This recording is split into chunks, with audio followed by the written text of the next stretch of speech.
Hello everybody, I am Sheela Gupta और आज हम आपको क्लास 6 का सॉल्यूशन कराने जा रहे हैं। स्टूडेंट्स, इसके पहले के वीडियोस में मैंने इसके सारे एक्सरसाइज आप लोगों को कंप्लीट करा दिया है।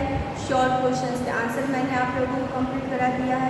लॉन्ग क्वेश्चन में भी आपको मैंने 3 क्वेश्चन मैंने आपको कंप्लीट करा दिया है। आज के वीडियोज़ में लास्ट क्वेश्चन में आपका रह गया है 2 क्वेश्चन। ठीक है, इसके बाद आपका चैप्टर भी क्या हो जाएगा, फिनिश हो जाएगा। तो ध्यान दीजिए, देखिए जो शॉर्ट क्वेश्चंस का आंसर मैंने आपको कंप्लीट कराया है, आई होप आप लोग कॉपी में कंप्लीट कर रहे होंगे और नोट्स बना रहे होंगे। स्टूडेंट्स, ये बहुत ज़रूरी है नोट्स बनाना। अगर आप लोग नोट्स नहीं बनाएंगे तो प्रॉब्लम आप लोगों को होगी, क्योंकि हम कॉपी जब चेक करेंगे तो आप लोग कॉपी इनकम्प्लीट रहेगी। एग्ज़ाम टाइम में आपको बहुत ज़्यादा प्रॉब्लम्स का फेस करना पड़ेगा। तो स्टूडेंट्स, अगर आपने बुक परचेस नहीं किया, पहले बुक परचेस कर लीजिए, उसके बाद आपको लिखना स्टार्ट कर दीजिए। ठीक है स्टूडेंट, तो लॉन्ग क्वेश्चन मैंने आप लोगों को 3 या 4 क्वेश्चन है वो मैंने आपको करा दिया है। 2 क्वेश्चन आपके लेफ्ट रह गए थे, वो मैं आपको आज करा रही हूँ। ठीक, तो क्वेश्चन पे ध्यान दीजिए। क्वेश्चन है व्हाट डू यू, ठीक है, what do you understand by the time frame history. मतलब हिस्ट्री में टाइम फ्रेम या क्रोनोलॉजी या टाइम लाइन क्या इफेक्ट डालते हैं, ठीक है, क्या इम्पैक्ट डालती है हिस्ट्री पे। ठीक है, उसका आंसर देखिए। टाइम लाइन, पहले आप हेडिंग, मैंने आप पर कोई भी क्वेश्चन लिखेंगे उसमें हेडिंग है तो हेडिंग आप जरूर लिखिएगा। हेडिंग से क्या होता है, मार्क्स कुछ अच्छे होते हैं। ठीक, आगे historians arrange events on history in sequence as per the time when they took place.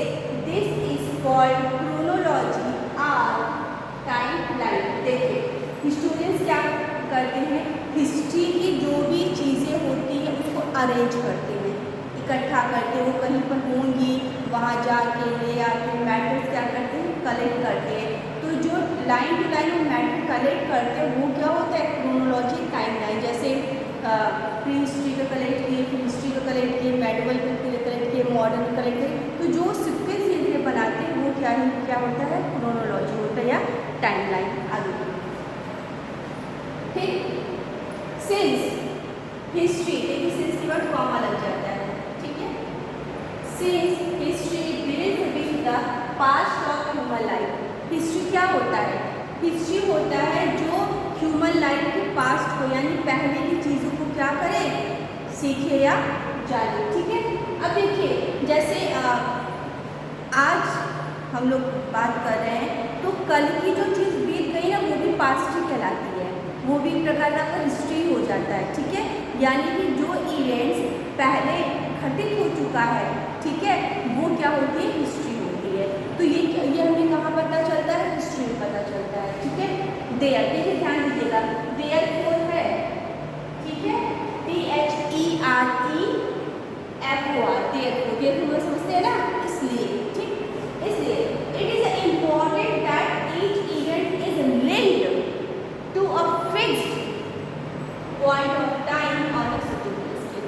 इसलिए बहुत ज़रूरी, इसीलिए टाइम का जो इम्पोर्टेंस है, जो प्रत्येक घटना की, मतलब प्रत्येक जो घटनाएँ होती हैं वो एक दूसरे से क्या करती है, लिंक करती है, एक दूसरे से क्या करती है, मैच करती है। कहने का मतलब ये है कि हिस्ट्री जो होता है वो हमारे लिए बहुत इंपॉर्टेंट रोल अदा करता है, क्योंकि हिस्ट्री के थ्रू हम जान पाते हैं कि हमारे पास्ट में क्या चीज़ें हुई हैं, क्या घटनाएँ हुई हैं, राजा कैसे रहते थे या हमारी लाइफ कैसे स्टार्ट हुई, ह्यूमन कैसे बर्थ लेते हैं, ह्यूमन कैसे इस में सर्वाइव करते हैं, वो क्या खाते हैं, वो कहाँ रहते हैं, किस तरह से वो अपने पूरे टाइम अपने आप को कैसे व्यतीत करते थे, वो क्या खाते थे।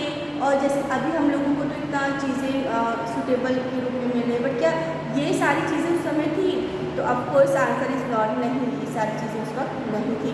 तो वो सिचुएशन में वो क्या करते थे, ये सारी चीज़ें हमें कैसे पता चलती है, हिस्ट्री के माध्यम से पता चलती है। ठीक, अब last question, how does geographical framework influence history. यानी कि भौगोलिक, ठीक है, जियोग्राफिकल मतलब जो भौगोलिक माहौल होता है उसका क्या असर पड़ता है हिस्ट्री पे, जो भौगोलिक चीज़ें होती हैं उसका हिस्ट्री पे क्या इम्पैक्ट पड़ता है। अगर अभी तो आप लोग छोटे हो, जब आप बड़े क्लासेस में जाओ मैं आपको बताऊंगी, या फिर आप पढ़ोगे खुद से तो आप ये जान पाओगे। जो इंडिया की आप देख रहे हो, इंडिया का मैप जो आप देख रहे हो, क्या इंडिया पहले भी ऐसे थी? नहीं। जितने कॉन्टिनेंट, 7 कॉन्टिनेंट जो कि आप जानते हो, ये सारे एक ही अटैच थे, ठीक है। बट जैसे जैसे एटमॉस्फेयर बदलता गया, समय बदलता गया, मौसम चेंजेस हुए, तूफान आए, बाढ़, ये सारे चेंजेस हुए, तो धीरे धीरे ये कॉन्टिनेंट क्या हुआ, अलग होता चला गया। जो आप इंडिया का मैप एक्चुअल पोजीशन देख लो, पहले वो हल्का से क्या था, ऐसे तिरछे लिए हुए था। तो ये सारी फ्रेम जो है, और ये कहाँ से यातायात होती थी, कहाँ से लोग व्यापार करते थे, कौन सा क्षेत्र ज़्यादा अच्छा था, ये सारी चीज़ें क्या होती है, जियोग्राफिकल फ्रेम वर्क द्वारा हम क्या करते हैं, इसको जान पाते हैं। चलिए आंसर देखते हैं। The history of country is influenced by it's geographic factors. देखिए, किसी भी देश का इतिहास उसके भौगोलिक फैक्टर्स पे बहुत ज़्यादा इम्पैक्ट डालता है। जैसे अगर हम बात करें अपने इंडिया की, तो आपको पता है कि हम इंडियन सब कॉन्टिनेंट में रहते हैं, यानी भारतीय उपमहाद्वीप में रहते हैं। तो आपको पता है कि हाँ, इधर कौन सा महासागर है, उधर नीचे साइड में देखेंगे तो आपको हिंद महासागर मिलेगा, इधर देखेंगे अरेबिक सागर मिलेगा, इधर देखेंगे आपको बंगाल की खाड़ी मिलेगी, ऊपर देखेंगे तो आपको मतलब उत्तर साइड में देखेंगे आपको, तो आपको क्या मिलेगा, वहाँ पे हिमालय मिलेगा। तो ये सारे फ्रेमवर्क हैं, ठीक है, इनका जियोग्राफी, यानी कि ये सब चीज़ें भी हमारी हिस्ट्री पे कहीं ना कहीं बहुत इम्पैक्ट डालती है। वो इम्पैक्ट कहाँ क्या डालती है मैं आपको बाद में बताऊंगी, पहले इस क्वेश्चन का आंसर देख लेते हैं। देखिए, the history of country is influenced by it's geographical factors, ठीक, इसका मैंने आप लोगों को आंसर पहले बता दिया है। आवर इंडियन सब continent has distinct geographical features, ठीक है, हमारा जो भारतीय उपमहाद्वीप है, इसके कुछ क्या है, जियोग्राफिकल फीचर्स हैं।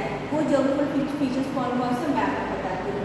The north Indian climatic trend, देखिए उत्तर साइड जो अगर आप देखेंगे, खासतौर से उत्तर साइड में हमारे यूपी आता है सबसे पहले, यूपी हुआ, बिहार हुआ, सॉरी उत्तराखंड हुआ, गुजरात, महाराष्ट्र, सॉरी फिर महाराष्ट्र पश्चिम में आ जाता है, गुजरात भी, और अगर ऊपर जाएँ दिल्ली वगैरह, ठीक है, छत्तीसगढ़ इस साइड आते हैं, तो ये सब क्या होता है कि उत्तरी साइड में गिना जाता है।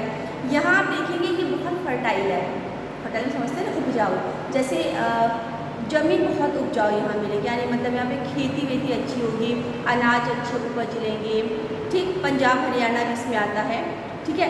तो आप ये चीज़ नोटिस करोगे कि पहले के जो सिविलाइजेशन होते थे वो नदियों के किनारे बसते थे, क्यों, क्योंकि वहाँ पे उनको मिट्टी मिल जाती थी, वहाँ उनको पानी मिल जाता था, और जहाँ पे नदियाँ वगैरह रहती वहाँ के वातावरण बहुत अच्छे होते हैं, तो ये सारी चीज़ें उनको मिल जाती थी, रहने के लिए उनको सूटेबल स्थान होता था। जैसे आज के ज़माने में आप क्या चाहोगे, हम उस जगह पे रहें कि स्कूल पास में हो, हमको मार्केट पास में मिले, ठीक है, तो ये सारी चीज़ें, अब बिजली पानी अच्छे ढंग से आए, ये आप एटमॉस्फेयर अब देख रहे हो। बट पहले के ज़माने में लोग कैसा देखते थे कि नदी के किनारे बसते थे कि हमें पानी अच्छे से मिल जाए, मिट्टियाँ हम लोगों को अच्छी से मिल जाए, खासतौर से उपजाऊ मिट्टी मिल जाए, ताकि वो खेती आसानी से कर सकें। तो जो नदियों के किनारे में, नदियों के किनारे ही बसना लोगों ने स्टार्ट किया, जैसे गंगा नदी के किनारे हुआ, नील नदी के किनारे मेसोपोटामिया की सभ्यता विकसित हुई, सिंधु घाटी सिंधु नदी के किनारे विकसित हुई। तो ये सारी चीज़ें क्या है कि जहाँ नदियाँ होती हैं वहाँ डेवलपमेंट के हिसाब से लोग क्या करते हैं, वहाँ पे इस्टेब्लिश्ड होते हैं। आगे द ग्रेट हिमालय, देखिए जियोग्राफिकल में ग्रेट हिमालय बहुत मायने रखता है, यानी हिमालय पर्वत जो है वो हमारे लिए बहुत मायने रखता है। क्यों मायने रखता है, रीज़न ये देखिए, अगर आज ये हिमालय पर्वत न रहा होता तो शायद आज भारत की जो भौगोलिक स्थिति है ये कुछ और होती। क्या होती, यहाँ पे जो मौसम है बहुत ठंडा होता, यानी जो इस समय आप अमेरिका में जैसे ठंडी पड़ती है ना, बर्फ़ पूरा पड़ने लगता है, तो ये सारी चीज़ें यहाँ पर भी होती। लेकिन पर्वत, जो हिमालय पर्वत है वो वहाँ पे इस तरह से खड़ा हुआ है कि वो उस साइड से आने वाली ठंडी हवाओं को क्या करता है, रोक देता है। अगर वो ठंडी हवाएं सोचिए हमारे देश पे आएंगी तो क्या होगा, यहाँ का जो वातावरण होगा बहुत ठंडा हो जाएगा। आप नोटिस क्यों होंगे कि हिमालय पर्वत के जो आसपास क्षेत्र हैं वहाँ पे ठंडी अच्छी खासी पड़ती भी है, ठीक है, ठंड के मौसम में तो बर्फ़ गिरने लगते हैं। बट अगर हिमालय पर्वत न रहा होता तो पूरे देश की स्थिति ये होती कि यहाँ बहुत ही ज़्यादा ठंड पड़ती। तो कहीं ना कहीं ये हिमालय पर्वत हमारे लिए बहुत मायने रखता है। साथ ही साथ जो हवाएं चलती हैं और हवाओं के साथ जो बादल उड़ते हैं, जब वो उड़ते हैं तो हिमालय पर्वत पर जाके टकरा जाते हैं और उस टकराने से क्या होता है, बारिश होती है। ठीक, तो आप समझ सकते हो कि हिमालय पर्वत हमारे लिए कितने मायने रखते हैं। आगे दो मेन, देखिए जब व्यापार उस समय होता था तो दो मेन रूट्स हुआ करते थे। पहला होता था उत्तर पथ, मैंने आप लोगों को बताया भी था। उत्तर पथ में क्या है वहाँ पर कि वहाँ के जो वहाँ पे रास्ते हैं जाने के लिए, वहाँ पे जो थे वहाँ पे पर्वत होते, हिंदू कुश पर्वत से जो है वहाँ पे व्यापार होता था। सेकेंड जो था वो दक्षिण पथ था। दक्षिण पथ में क्या होता था कि गुजरात से लेकर पाटलिपुत्र तक के क्षेत्र आते थे, वहाँ पर ये व्यापार होता था।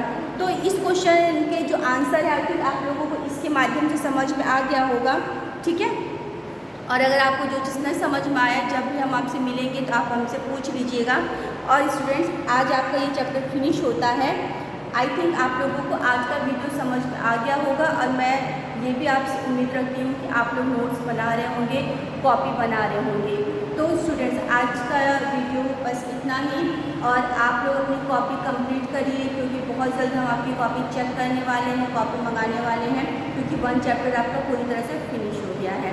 नेक्स्ट वीडियो में हम आपको ज्योग्राफी चैप्टर 1 के साथ मिलेंगे। आज के लिए बस इतना ही। Thank you for watching.